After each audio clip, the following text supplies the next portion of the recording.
I want you to think about the last time you felt truly, deeply relaxed. Not just, watching TV relaxed, but that actual physiological drop where your shoulders come down about 2 inches and your jaw finally unclenches. Right. Now, where were you? Was it a beach? Maybe a spa? A forest?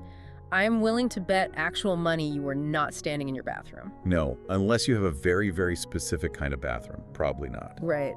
For most of us, the bathroom is just the pit stop. It is the engine room. It's where you handle the sort of gross necessities of being human, scrub your teeth, and just rush out to deal with the day. Yeah, it's purely utilitarian. Completely. We think of it entirely in terms of plumbing, tile, and basically how quickly the hot water kicks in. Which makes sense, right? Yeah. Because it is, at its core, a functional space. But, and this is the big, but if we stick strictly to that definition, we are missing a massive opportunity. And that brings us to the material we are diving into today. Exactly. We're looking at a fascinating source on the interior design of the bathroom, and it really flips that whole utilitarian narrative completely upside down. It does. It argues that this room, literally the one with the toilet in it, is actually the most intimate, critical space in your home for your psychological well-being. Now, intimate is a pretty strong word. I mean, sure, you're naked in there, so it is literal, but the source is going for something a lot deeper here. Much deeper, yeah. Think about the modern world for a second. It is loud, it's fast, and it is just constantly demanding your attention. Oh, constantly. Right. So for a lot of people, especially if you live with family or you have roommates, the bathroom is the only room in the entire house with a lock on the door, Right. where it is totally socially acceptable to just disappear for 20 minutes. That is a really fair point. It's like the fortress of solitude. It really is. It's the last line of defense for solitude. Yeah. So the premise of our deep dive today isn't about, which grout color is trendy right now or what fixtures to buy. Thank goodness. Yeah, it's about the philosophy of the space. It's about how layout, light, and texture can actually be manipulated to shift your nervous system, to take you out of that fight or flight mode and put you into rest and digest. The ultimate goal being what the source calls restoration and presence. Exactly. Restoration and presence. Okay, presence sounds a tiny bit like yoga studio marketing speak. Fair enough. So let's try to really ground this. How exactly does a room full of hard surfaces make me more present? Let's start with the layout. Okay, let's do it. The source makes a really interesting distinction here that I think a lot of people just miss completely. It talks about circulation versus just square footage. This is so critical. We almost always assume that luxury means massive, right? Like those bowling alley bathrooms you see in architectural magazines. Yes. The ones where the tub is in the middle of a cavern. But the text argues that a genuine sense of calm does not come from the size of the room. It comes from the flow. The flow. Right. It's about how the physical body moves through the space without friction. Friction is such a great way to put it. I actually used to have this tiny apartment where every single time I brushed my teeth, my left elbow would hit the towel rack. Oh, that sounds incredibly annoying. It was a tiny thing, but every morning, bam, friction. And your brain registers that. That is exactly what the source refers to as confinement.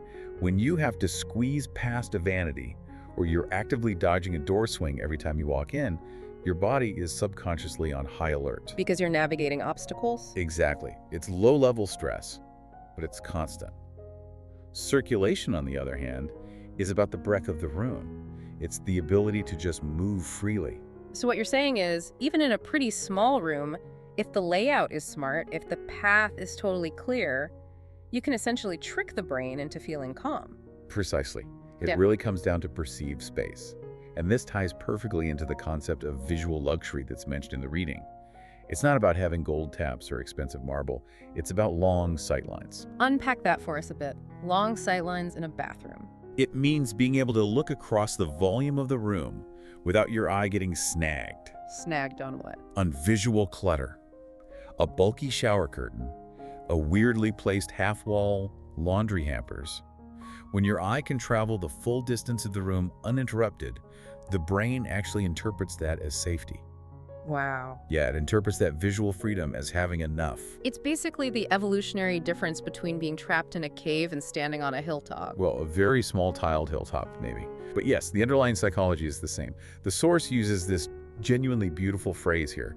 So it says, Expansive space gives depth to moments of stillness. Depths to moments of stillness. Think about it. If the room feels cramped and tight, standing still just feels like you're waiting in line. Right. But if the room feels open, standing still actually feels like a pause, like taking a breath. And that pause is exactly what we're chasing here. Okay, so we have the layout down. We've cleared the path and created those sightlines. Now we need to light it. Yes, lighting is massive. And I have to say, the section on light as a material was probably the biggest mindset shift for me in this whole deep dive. Oh, absolutely. We usually think of light purely as a utility, right? Like, can I see my face clearly enough to shave without cutting myself? But this source treats light like it has physical weight. Because in a design sense, it actually does. Light is what animates all those static materials. Yeah. You could have the most expensive stone tile in the world, but without good light, it's just a gray, dead slab. Right. But the source goes beyond just aesthetics. It goes right into the biology of this, specifically regarding the passage of time. This is where we get into circadian rhythms. This is the stuff I really love, the difference between the morning routine and the evening routine, and how the exact same room needs to handle both perfectly. Yeah. So think about your body in the morning. You physically need to wake up. You need a spike in cortisol. Please, yes. The source describes ideal morning light as something that glides gently across surfaces. It's usually placed higher up. It's cooler in color temperature, so more in the blue spectrum.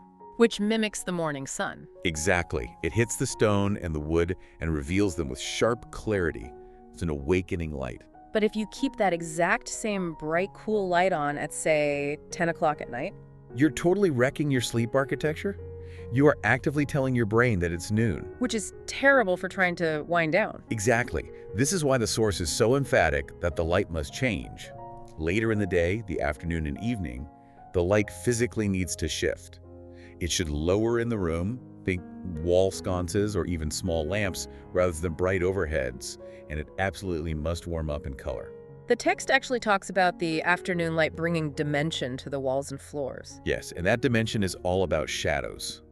Morning light is often quite flat and bright so you can see what you're doing, but evening light is all about contrast. Because the light source is lower. Right. It casts longer shadows. It highlights the actual physical texture of the stone or the grain of the wood. That visual complexity, that subtle play of shadow, acts as a biological signal to the brain that the day is winding down. It creates real atmosphere. So it essentially stops being a sterilized laboratory and starts being an actual sanctuary. Exactly. It's funny, the source mentions that if you don't have this lighting shift, the bathroom becomes like a casino. Timeless, and definitely not in a good way. It's incredibly disorienting. Yeah. You totally lose your connection to the natural world. And if we are genuinely talking about restoration, your body needs to know where it is in the flow of the day. Okay, so the light reveals the room. But then you actually have to touch the room. Let's talk about tactile feedback because, and the source makes a great point here, the bathroom is easily the most tactile room in the entire house. By far. It's the only place where your bare skin touches almost everything. Think about it. Your bare feet are on the floor, your hands are on the counter, your whole body is submerged in water. The amount of sensory input your brain is processing is massive. So how does the material change that experience? The text contrasts two primary materials here to explain the psychological impact. It looks at cool stone and warm wood. I know it sounds a little bit like a high-end spa brochure, but break down the actual mechanics for us. Why do we biologically need cool stone? It's all about grounding. Imagine stepping out of a warm, cozy bed and putting your bare feet onto a cool stone floor. It's a bit of a shock. It is a shock, sure, but a really mild, necessary one. It creates immediate clarity. It wakes up the nerve endings in your feet. The stone feels solid, permanent, incredibly clean.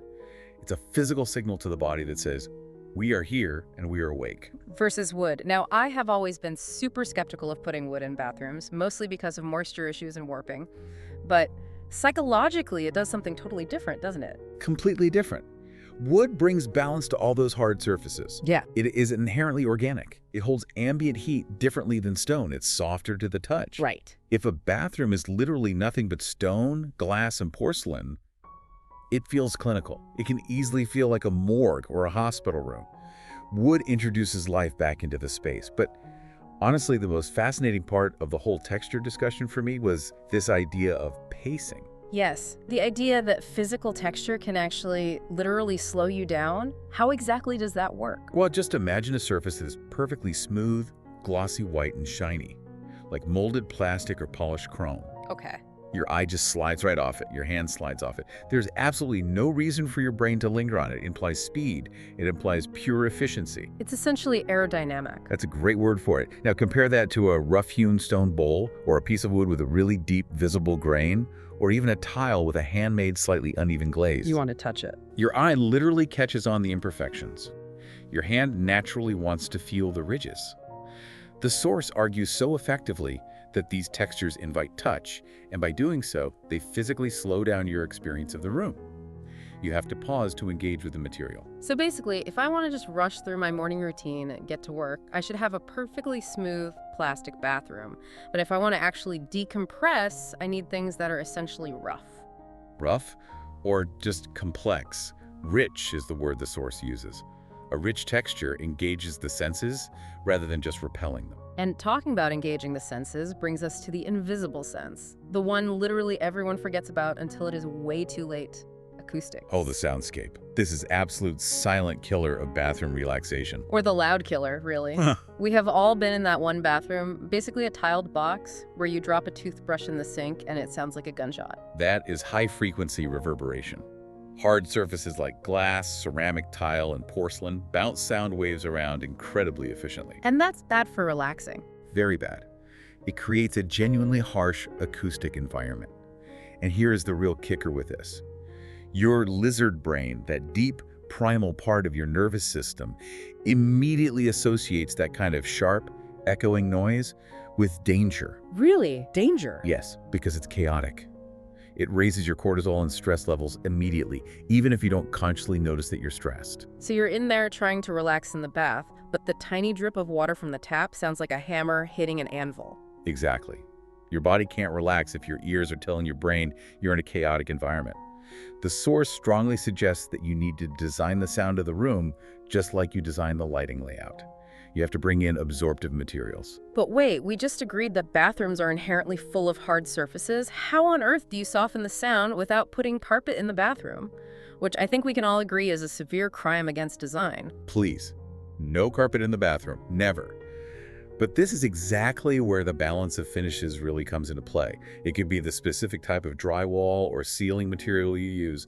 It could be the strategic use of really plush towels, heavy bath rugs, or even choosing matte finishes on the walls and cabinetry, which actually reflects slightly less sound than high-gloss paint. Oh, that makes sense. The overarching goal here is what the text calls a hushed atmosphere. Hushed. I really like that word. It's not silent, it's hushed. Right. Think about it. A library is hushed. Concrete parking garage is technically empty, but it echoes loudly. You want the library feel in your bathroom. So how does that change the experience? When the acoustics are properly dampening the harsh noise, routine actions suddenly become rhythmic. The sound of water splashing in the sink becomes soothing instead of jarring. It turns a totally mundane chore into a moment of awareness. That is a highly actionable takeaway for everyone listening. If your bathroom constantly feels stressful, check the echo, maybe throw in a thicker rug, or honestly, hang a tapestry if you have good enough ventilation. Absolutely. Dampen the ambient noise, lower the ambient stress. It's a direct correlation. Okay, now moving from the ears back to the eyes, and honestly to the soul, really. Let's talk about the connection to nature. The source claims that connecting the bathroom to the outdoors is the single biggest factor in transforming it from a functional room into a restorative environment. This is deeply rooted in the concept of biophilia. It's our innate biological desire to connect with living systems. The text talks a lot about blurring the boundaries between inside and outside. Now, I'm going to play devil's advocate for a second here. Go for it. A huge portion of people listening right now live in dense cities or packed suburbs. They might have one tiny frosted window that faces a brick wall or their neighbor's driveway. They can't exactly just invite the forest in. That is very true. But the core principle isn't strictly about having a sweeping panoramic view of a mountain. It's really about the presence of the elements. The element. Yeah. It could be a simple skylight that just lets you see the weather change from cloudy to sunny. It could be a small window placed high up on the wall just to catch the tops of some trees or the open sky. Or, if you have no windows, it can be entirely internal, bringing in humidity-loving plants, introducing the sound of flowing water, or using circadian lighting to mimic natural light. But why does this specific connection matter quite so much? Why can't we just close the solid door, block out the entire world, and relax in our little cave? It comes down to a well-known psychological theory, often called prospect and refuge. Prospect and refuge. Okay. We essentially like to feel enclosed and completely safe. That's the refuge part. But at the exact same time, we want to be able to look out at the wider world. That's the prospect. See. So when you are in a warm, secure bathroom, looking out at nature, maybe watching the rain fall or seeing leaves move in the wind, it actually reinforces your internal sense of safety.